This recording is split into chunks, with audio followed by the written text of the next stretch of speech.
after party at Tromaville.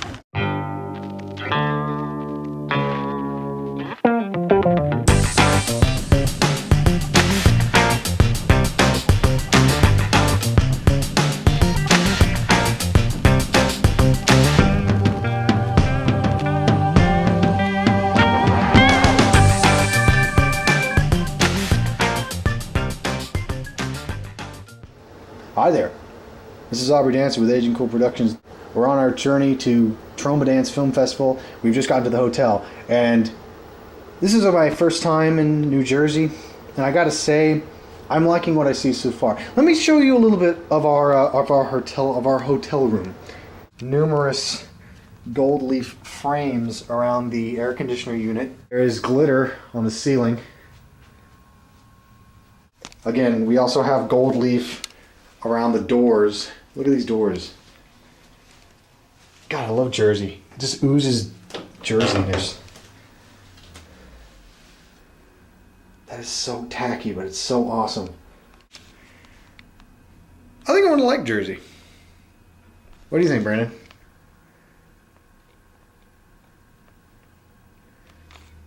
He's not excited as I am.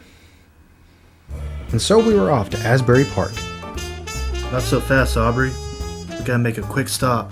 I gotta get my fix. Oh, this should be fun indeed. Alright, we're here in Red Bank, New Jersey. So we decided on our way to Tromaville that we needed to make a stop. But for good reason, of course, because we're not going anywhere. We're gonna find Jay and Silent Bob's secret stash. Bong, we found it.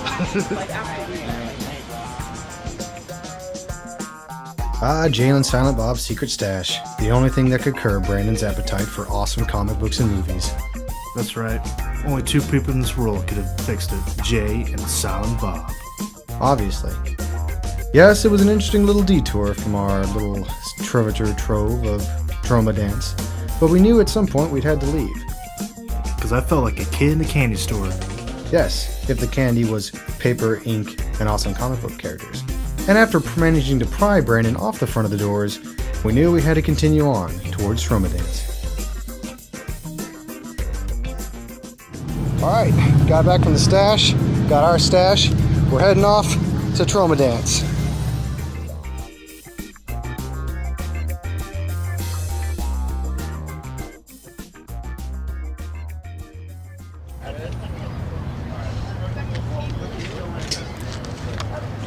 It's 6:42, weighing about a little less than 20 minutes for shorts. And you see this is wine. There'll be more people tomorrow, obviously. Let's see, we got The trusty schedule. trusty schedule, here we go. A bunch of short film sponsors, feature, and of course after party. That should be interesting. My name's Jack Blades. I'm an intern for TROMA. I help pick a lot of the films at TROMADANCE. 18 out of 34. Yeah. Why a bowling alley? Why not a theater? Well, once you get inside, you'll see the atmosphere is pretty awesome. We had the after party here last year, so I think they liked that atmosphere and decided to go with it again. And we've decorated it appropriately too, with 8 million TROMADANCE signs, with the tape showing on the outside. Yeah, the awesome. I don't know why they did that or why they picked brown tape, but whatever. Well, what other ways would you do this? Clear tape or tape on the back, but that's what you get when you have 17-year-old boys put up all of your signs. Did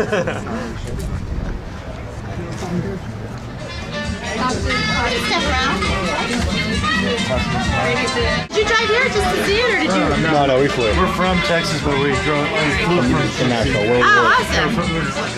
We're Texas boys, but we flew to I'm standing by the bathrooms here at TROMADANCE, and so far things are looking good. They've used this old bowling alley as the set for TROMADANCE, and so far it's looking good. People are here enjoying the sights, mingling. We got snacks. They're showing TROMA films over there on the big screen, and most importantly, we're just enjoying TROMADANCE. Everyone's having fun. Pick up a vitamin water maybe on the way out. We don't know. We might see Lloyd. Maybe not. Right now, Brandon's going crazy, though, buying some stuff. So we're going to see how things are going. And this is only the first opening night. We got a whole day tomorrow. So this is going to be cool. Check it out. I'm Ron Mackey. I'm the convention manager for TROMA. And sir, why do you do what you do so well? Because I have no life.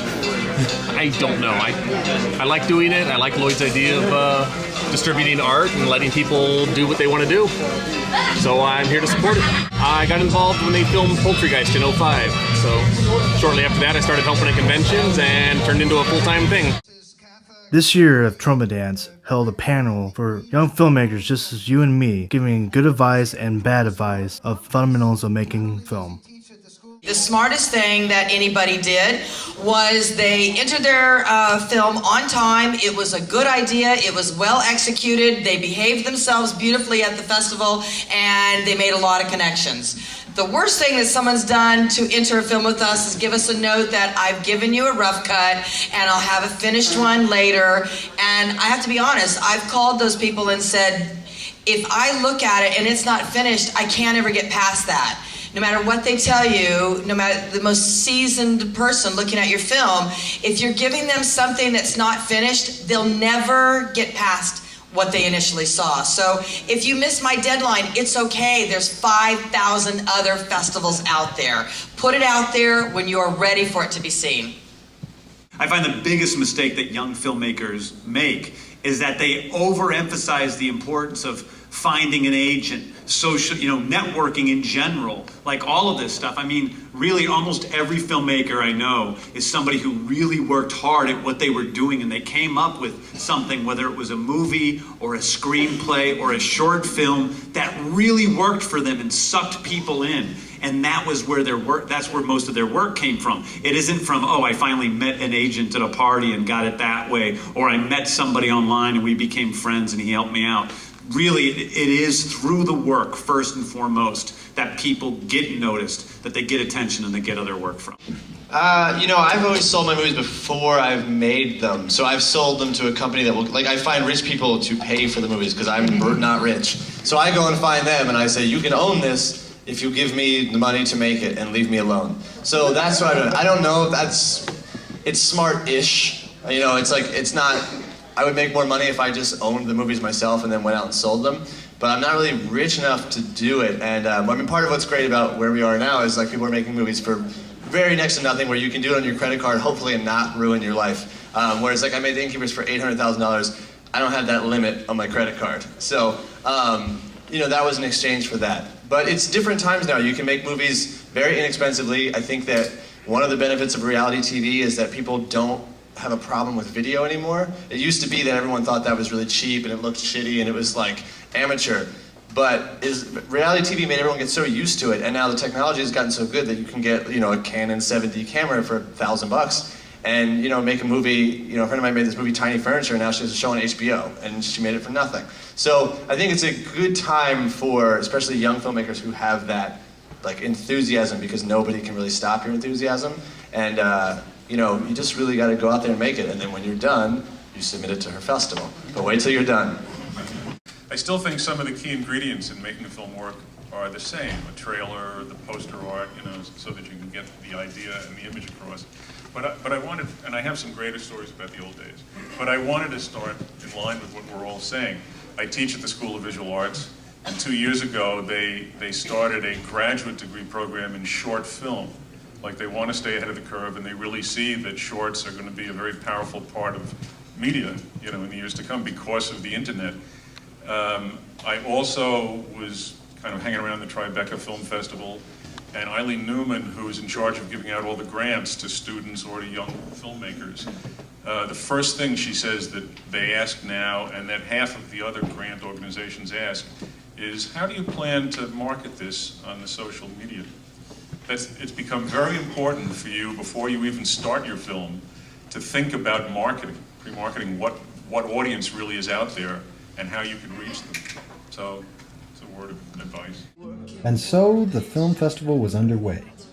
Filmmakers from around the world had submitted their films to view. And here are only a few samples of some of the great work that was submitted this year. Oh, honey, happy Valentine's Day. Jake, what's going on? We're gonna save our marriage.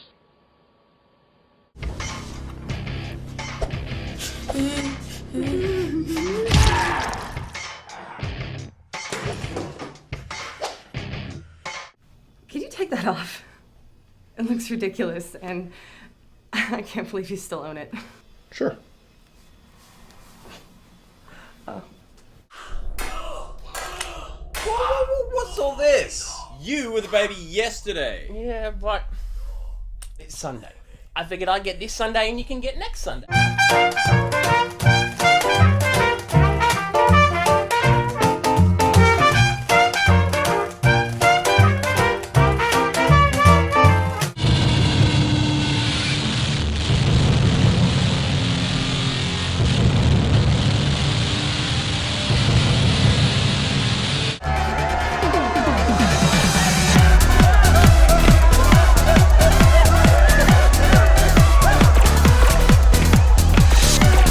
Finish what you'd started all those years ago. You go make things right again. Game on.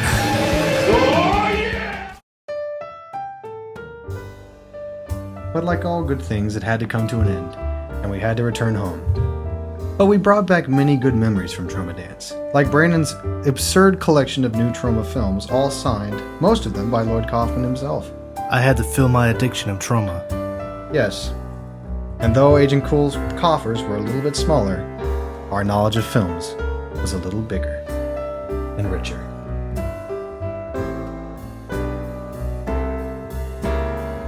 As you can see, Toxia loves Agent Cool.